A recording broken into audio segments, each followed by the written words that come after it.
Hello, আসসালামু আলাইকুম, নমস্কার গাইস, কেমন আছো সবাই? তো আশা করি ভালো আছে। আজকে দুপুরবেলাতে বেরিয়ে গেলাম, যাব বহরমপুর মেডিকেল কলেজ। ওখানে একটু কাজ আছে, WBMSCL অফিস। ওই অফিসে গিয়ে সিগনেচারের ব্যাপার আছে, ওখান থেকে সিগনেচার করে আবার আজকে রিটার্ন করব। সময় লাগবে একটু, তবে দুপুরবেলাতে আজকে যেতে হচ্ছে। 1 ঘন্টা লাগে সাগরদিঘি থেকে। সাগরদিঘিতে বাস ধরার জন্য রুটে দাঁড়িয়ে আছি। এখান থেকে বাস এলে ওইখান থেকে বাস ধরে তখন আবার যাবো বহরমপুর। দেখা যাক কখন বাস আসে। ফাইনালি উঠে গেলাম বাসে। সাগরদিঘি বাস স্ট্যান্ডে আমাদের বাস দাঁড়িয়ে আছে। দেখো, তোমাদেরকে দেখাচ্ছি। এই যে এটা সাগরদিঘি বাস স্ট্যান্ড। এবার বাস স্ট্যান্ড ছেড়ে আমাদের চলে যাব। আজকে বহরমপুর যাচ্ছি, তোমরা তো জানতেই পারছো, MSCL অফিস। তবে আমাদের এই সাগরদিঘিতে প্রচুর লোকাল বাস। এই যে এবার পৌঁছে গেলাম হচ্ছে আমরা তোমার সুকির মোড় বলে এটাকে। এখানে স্টেট বাস দাঁড়ায় না, আর আমাদের ওটা যেহেতু গ্রামের ভেতর, তাই এখানে স্টেট বাস পাওয়া যায় না, লোকাল বাসেই যার জন্য যেতে হচ্ছে বহরমপুর। বিকেলবেলাতেই আজকে কাজ পড়ে গেছে, তাই বিকেলবেলাতেই যাচ্ছি। দেখো, তবে অনেকটা রোদ আছে আজকে অন্যান্য দিনের তুলনায়। তোমরা দৃশ্যটা দেখতেই পাচ্ছ বহরমপুর সামনের দিকে। এই যে আমাদের বাস আর কিছুক্ষণের মধ্যে ধরো তোমাদের এই পলসন্ডা ঢুকবে। সামনেই পলসন্ডা বাস স্ট্যান্ড আছে, এটা পলসন্ডা মোড়।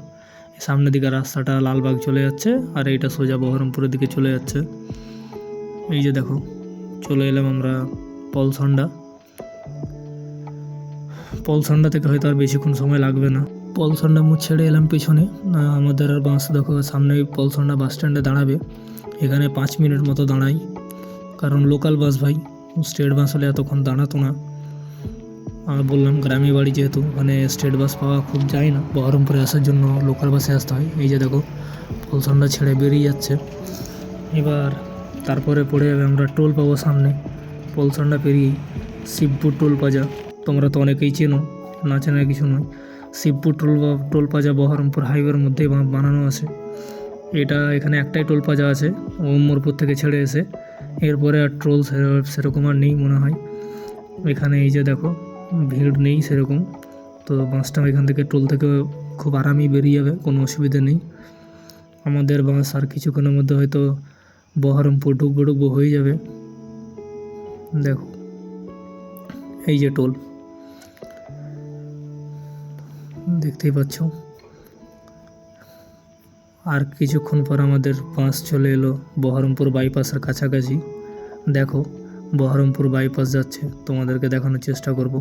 এখান থেকে কলকাতা যাওয়ার আর বহরমপুর যাওয়ার রাস্তাটা ডিভাইড হচ্ছে। আগে অনেকটা জ্যাম হতো, যার কারণে বাইপাসটা করে দিয়েছে।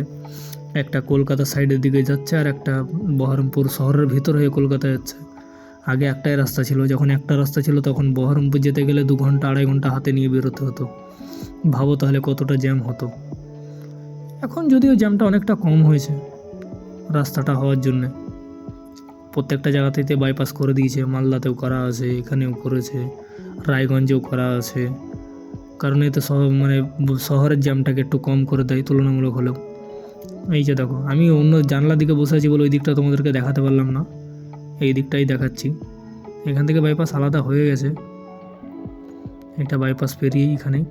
আর কিছুক্ষণ পর আমরা ঢুকে যাব তোমার হচ্ছে কাকড়াঘাট রেলওয়ে স্টেশন, বহরমপুর যেটা। সেখান থেকে বহরমপুর আর বেশি দূর নয়, ওখানে নেমে গিয়ে দেখতেই পাবে। এই যে দেখো, সামনে রেলগেট আছে, রেলগেটটা পের করবো আমরা এই মুহূর্তে। এখান থেকে খাগড়াঘাট স্টেশন যারা যাও তারা এখানে নেমে ট্র্যাকে করে হেঁটেও যেতে পারো, আর সামনে হেঁটে টোটোও পেয়ে যেতে পারো, যেটা তোমাদের সুবিধা মনে হয়। কিন্তু আমরা বেশিরভাগ এখানেই নেমে এখান থেকে সোজা হেঁটে খাগড়াঘাট স্টেশনে চলে যাই। খাগড়াঘাট আজিমগঞ্জ ভায়া কাটোয়া কলকাতা হাওড়া যে রেল রুটটা আছে উত্তরবঙ্গ যাওয়ার কানেক্ট করে, এইটাই সেই রেল ট্র্যাক, দেখতেই পেলে।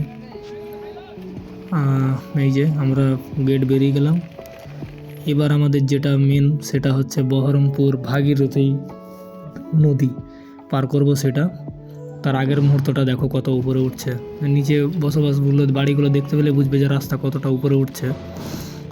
ভাগীরথী নদী, আচ্ছা ভাগীরথী নদীর যে নদীর উপরে যে ব্রিজটা তৈরি হয়েছে, সেই ব্রিজের নামটাকে কে জানো কমেন্ট করে জানাবে অবশ্যই। কারণ এগুলো ভাই যদি ইন্টারভিউ দিতে যাও তো সেখানেও জিজ্ঞেস করে, আমাকেও করেছিল একবার, ইন্টারভিউ দিতে গেছিলাম তখন। তো তখন পারিনি, তখন জানতাম না, বয়স কম ছিল। এখন জানি, তো তোমরাও যদি জানো কেউ তো বলবে। এই যে দেখো, ফাইনালি আমরা উঠে গেলাম ভাগীরথী নদীর ওপর ব্রিজটাই। এই ব্রিজের নামটা কে কে জানো কমেন্টে বলবা, যদি না জানো তাহলে আমি বলে দেবো তোমাদেরকে। এই যে দেখতে কতটা সুন্দর লাগছে, দেখো অসাধারণ। এই যে, তবে ব্রিজটা ভাই অনেকটা পুরনো, অনেকটাই পুরনো।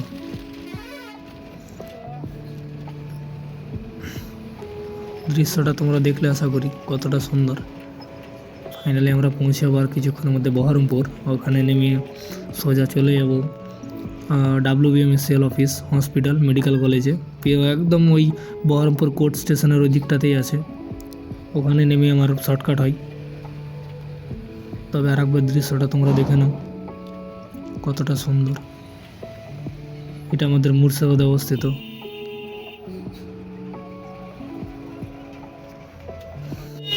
পৌঁছে গেলাম মোহনা বাস স্ট্যান্ড, বহরমপুর।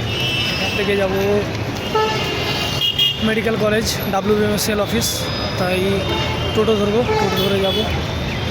এই যে দেখো মোহনা বাস স্ট্যান্ড, এটা private bus stand, NBSTC bus stand. খানিকটা হেঁটে যাচ্ছি, টোটো ওখান থেকেও পেতাম কিন্তু ওরা ছাড়বে না, এখান থেকে টোটো একটা পেলে চলে যাবো ভাড়ানো করে। সামনে NBSTC বাস স্ট্যান্ড আছে, এটা পাবলিক বাস স্ট্যান্ড। আবার সেই একই রাস্তাতেই বাড়ি যাবো, কিন্তু 1 ঘন্টা মতো WBMSCL অফিসে থাকবো। তারপর এই যে এটা দেখতে পাচ্ছ, এটা হচ্ছে NBSTC বাস স্ট্যান্ড। SBSTCটা সামনের দিকে আছে, এটা NBSTC। উত্তরবঙ্গ যাওয়ার যত রকম বাস তোমরা সব এখান থেকে পেয়ে যাবে। এটা বহরমপুর মোহনা বাস স্ট্যান্ড, সেটা তো পাবলিক বাস স্ট্যান্ড, ওখানেও দাঁড়ায়, কিন্তু এটা মেন বাস স্ট্যান্ড, এখান থেকেই ছাড়ে। এটা বহরমপুর কোর্ট রেল স্টেশন এইদিকে, আর আমি যাবো সামনে WBMSCL office, Baharampur Murshidabad medical college, এটা বহরমপুর আছে সেইটা। এই যে এইটাই যাবে,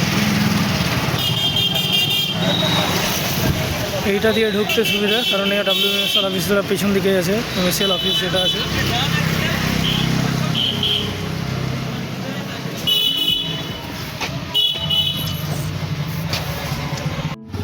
চলে এলাম WBMSCL অফিস। এবার এখানে কাজ মিটিয়ে তারপর এখান থেকে আবার বাড়ি যাব, দেখতেই পেলে।